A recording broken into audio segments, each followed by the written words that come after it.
जमाल की डेथ ने सबको हिला कर रख दिया। किसी के माइंड के अंदर ये बात नहीं चाह रही थी कि भाई जमाल की इसी के से अचानक डेथ भी होगी।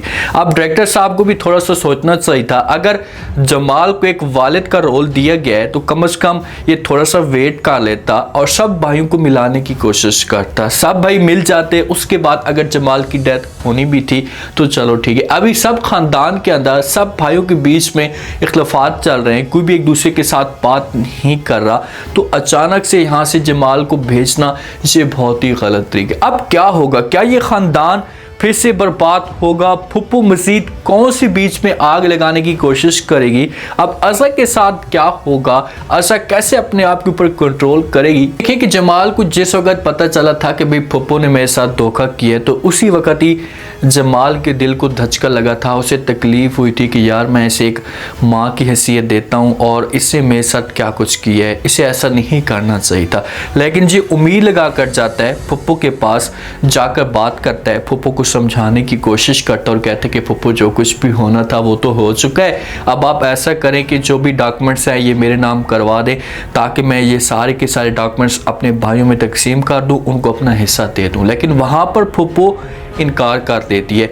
इस जगह पर जमाल की उम्मीदों के ऊपर पानी फिरता है। फुप्पू उसे धमकी भी देती है, उसे वार्निंग भी देती है कि भाई ये अब घर मेरा है, कानूनी तौर पर हर चीज़ मेरे कंट्रोल में आ चुकी है, अगर तुमने दोबारा कोई ऐसी बात की तो तुम्हारे साथ ठीक नहीं होगा, मैं आपको इस घर से निकाल लूँगी। तब जाकर जमाल को तकलीफ़ होती है और वो वापस आता है। अब इतने सदमे में चला जाता है कि उसे सब कुछ बर्दाश्त ही नहीं होता और ये अज़ा के साथ थोड़ी बहुत बातें शेयर करता है और अचानक इसे हार्ट अटैक आता है और इसकी डेथ हो जाती है, क्योंकि अब ये अपने भाइयों का सामना नहीं कर पा रहा होता।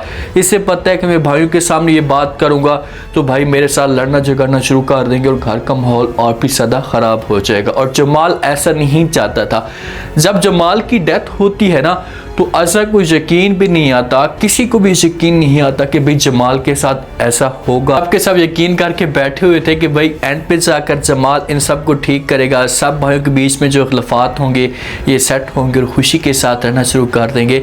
लेकिन उससे पहले पहले जमाल सब कुछ छोड़कर चला जाता है। जमाल की डेथ हो जाती है, ख़ानदान के अंदर हर तरफ शोर मचना शुरू हो जाता है, चीखों की आवाज़ें आती हैं, जमाल के बेटे की हालत भी बहुत ज़्यादा ख़राब होती है।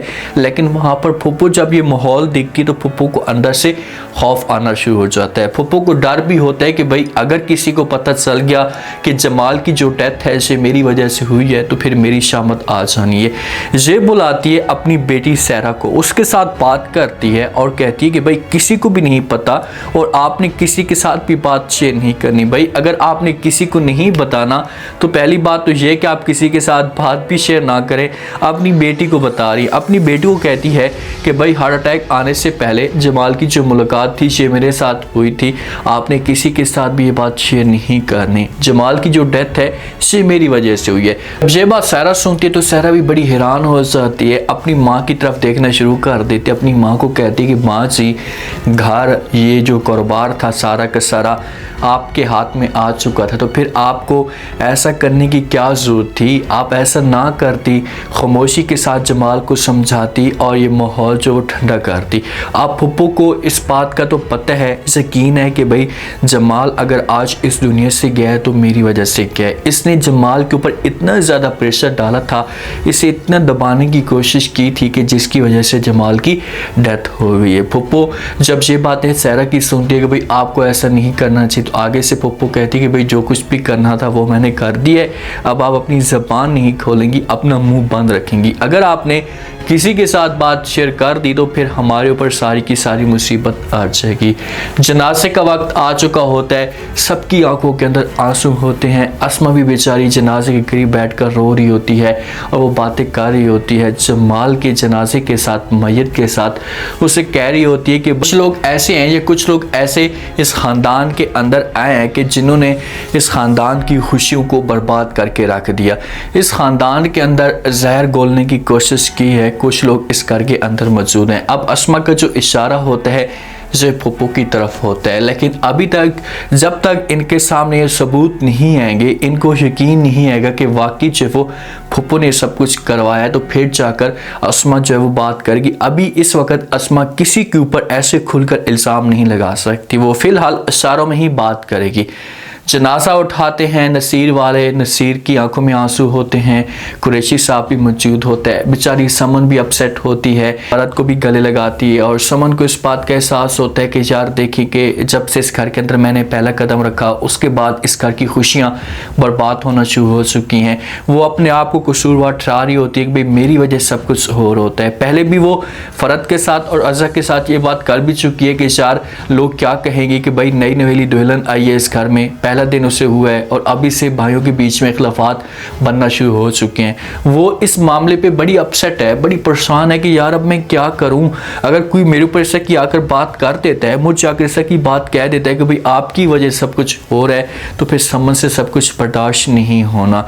सारे के सारे औरतें भी आती हैं, जितनी भी रिश्तेदार होती हैं मोहल्ले वाली, तो वो पूछती हैं फुप्पो से कि भाई ये जो लड़का था, ये जो जमाल था, ये तो अभी जवान था, इसकी अचानक ऐसे मौत कैसे हो गई है, इसके पीछे कोई ना कोई तो रीजन हो सकती है। बिल्कुल ठीक ठाक था, सबके साथ खुशी के साथ मिलता था, चेहरे के ऊपर मुस्कुराहट थी, तो अचानक से मसला बना है, तो ये कैसे हुआ है, इसके पीछे आखिरकार वजह क्या है। तो फुप्पो जब से बात सुनती है तो फुप्पो के पास बहाना है और ये फिर उस औरत के साथ बात करती है और कहती है कि भाई आपको इस बात का नहीं पता, घर के अंदर बड़े मसले मसाइल पैदा हुए थे। तो यहाँ पर औरत पूछती कि भाई कौन से मसले, तो फुप्पो कहती है कि भाई भाइयों के बीच में इख्तलाफात चल रहे थे, वासिफ इसे छोड़कर चला गया, अब नसीर भी बार बार इसे धमकी दे रहा था, जिसकी वजह से टेंशन में चला गया, परेशानी में गया, इसका बीपी हाई और उसके बाद इसकी डेथ हो गई। अभी अपने आप के ऊपर कोई भी इल्ज़ाम नहीं लगाती, ये नहीं कहती कि भाई ये घर सब कुछ मैंने अपने नाम किया है, जिसकी वजह से जमाल की टेंशन में इजाफा हुआ है और जमाल की डेथ हुई है, ये ऐसा कुछ भी नहीं कहती। ये सारा इल्ज़ाम इस ख़ानदान के ऊपर लगा देती है।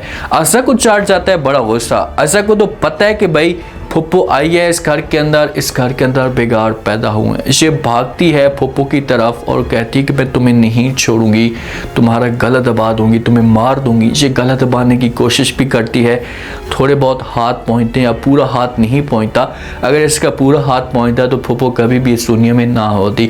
इतने में फरत वाले और अस्मा वाले आ जाते हैं और ये अशा को छुड़ाने की कोशिश करते हैं और एक साइड पे कर देते हैं। थोड़ा सा वेट करते ना, थोड़ा सा अगर ये लोग ना आते तो फुप्पो का काम तमाम हो सकता था, कभी जनाजा जमाल के साथ पढ़ाया जा सकता था। लेकिन इतने में फरत वाले आकर किसी तरह से अज़ा को छुड़ा लेते। अब आगे की कहानी के अंदर क्या होगा, क्योंकि ऑडियंस इस मामले पे बड़ी अपसेट हो चुकी है कि यार चलो इस ड्रामे का जो एंड था ये हैप्पी एंड हो जाता, सारे के सारे खुशी के साथ जो है वो रहते, सब भाइयों के बीच में जो इख्तलाफात चलते और एंड पे जाकर इख्तलाफात ख़त्म होते, तो इस तरह से इस ड्रामे को देखकर मज़ा आता। तो ऑडियंस इस मामले पे थोड़ी सी बोर होगी कि आगे की कहानी अब कैसे चलेगी, अज़ा की शादी किसके साथ होगी, अज़ा अपनी ज़िंदगी अब ऐसे कैसे गुजारेगी। अगर सीज़न 3 आता है तो बीच में 1-2 साल गुजर जाएंगे, तो वो सब कुछ अज़ा कैसे बर्दाश्त करेगी। तो कुछ ना कुछ इस ड्रामे को ये बनाने की कोशिश ज़रूर करेंगे, क्योंकि इस मामले पे बहुत ज़्यादा परेशान हैं लोग, इस ड्रामे पे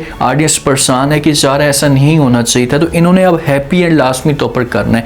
हैप्पी एंड इस तरह से करना है कि सारा जो अब रोल होगा ना, ये अज़ा अदा करने की कोशिश करेगी। जितना भी घर का जो एक जिम्मेदारी होगी ये अज़ा के ऊपर आ जाएगी और अज़ा इस चीज़ को हैंडल करने की कोशिश करेगी और इस घर को भी अज़ा बचाएगी। अगर ऐसा नहीं बचाती, अज़ा कमज़ोर हो जाती, तो फिर तो ड्रामा समझो कि दर्दनाक होगा। लेकिन ऐसा नहीं होना चाहिए।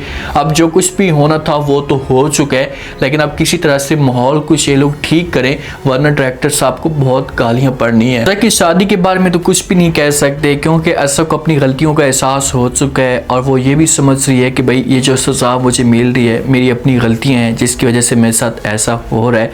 तो हाँ, उसने सीज़न 1 में गलतियां की थी जिस पर उसे इतनी बड़ी सज़ा मिल चुकी है, तो अब उसे एहसास हो चुका है। तो असल मेरे ख्याल में बच्चों की आस पे ऐसी अपनी ज़िंदगी गुजार लेगी, किसी के साथ शादी नहीं करेगी। अब देखते हैं कि नेक्स्ट एपिसोड में क्या होता है, क्या थ्रिलिंग ट्विस्ट पैदा होते हैं। उम्मीद है आज का रिव्यू, आज के टीजर आप लोगों को पसंद आया होगा। आपने कमेंट सेक्शन में अपनी कीमती इंद्र लास्ट में आपको क्या लगता है, क्या नेक्स्ट आने वाले साथ में आप ऐसा क्या करेगी, फुप्पू का इंजाम क्या होगा, अज अपने आप को इस सदमे से कैसे बाहर निकालने की कोशिश करेगी और कैसे इस सारे के सारे भयानक चेहरों को बेनकाब करेगी।